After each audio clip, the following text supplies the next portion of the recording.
Okay guys, I just want to show you real quick my kombucha.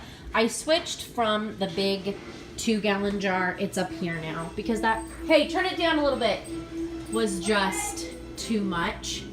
And I didn't want to do it that big of a SCOBY.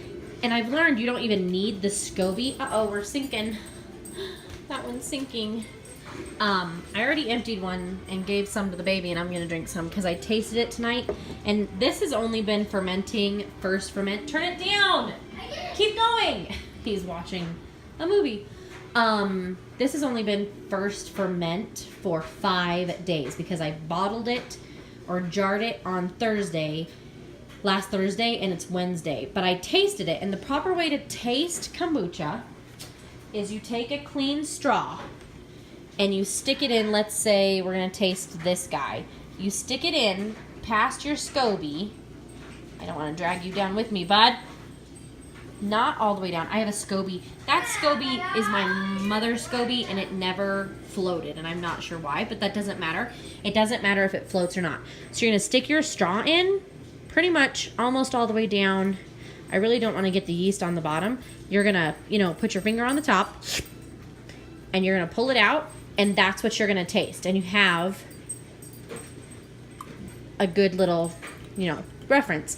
And so that's how I know it's done, is because it's perfect. It's the way I like it exactly. But I wanted to show you guys, I started with this big fat SCOBY. And these are actually pieces of my mother's SCOBY that I actually cut into pieces because it was a 2-gallon jar size, and I made it into all these quart sizes. So those are all mother SCOBYs. And then in 5 days, they created these beautiful little lighter colored SCOBYs. That one sank. It's sitting on the bottom now. And then this one. And some of them are thinner than the other. You can see this one is pretty thin, and this one is a little bit thicker, and that one's a little bit thicker, and that one was beautifully thick. I don't know why that happened, but I started out with the piece of mother SCOBY, and then about that much starter, and then I filled it, well, you can see I filled it this full. I probably filled it actually more full than that, and that evaporated, but that's how much. So I put that much starter in it with a big fat SCOBY, and then that much sweet tea. And that's probably why it turned so fast, is because my mother SCOBYs that I have in there are fat. If they were, let's see if I can get them down. Hey Ty, can you come get me one more jar?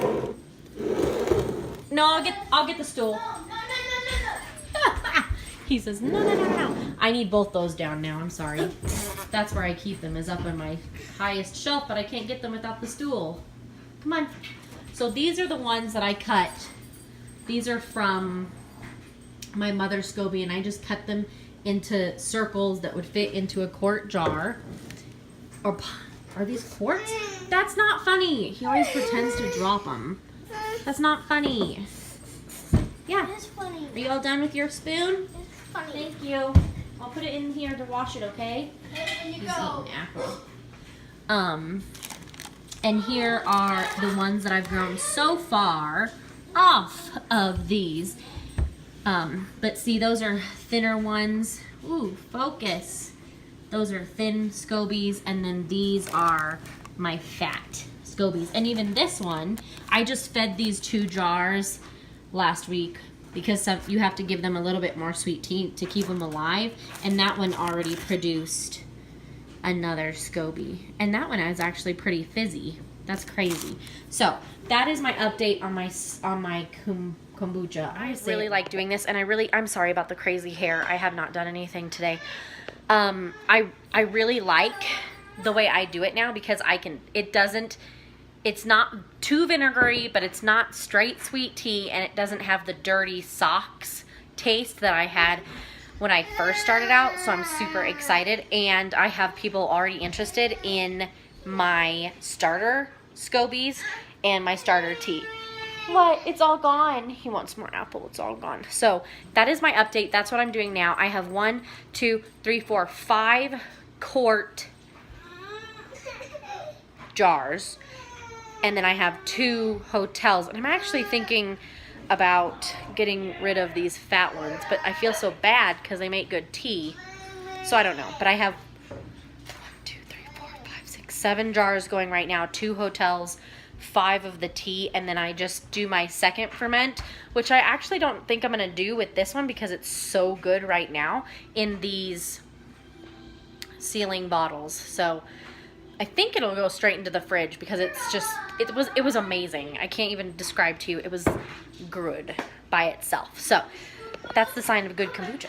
And they're all healthy. I haven't ever had mold. It's amazing that I've been able to stick with this and get going. So that's my update. Thank you for watching. Bye.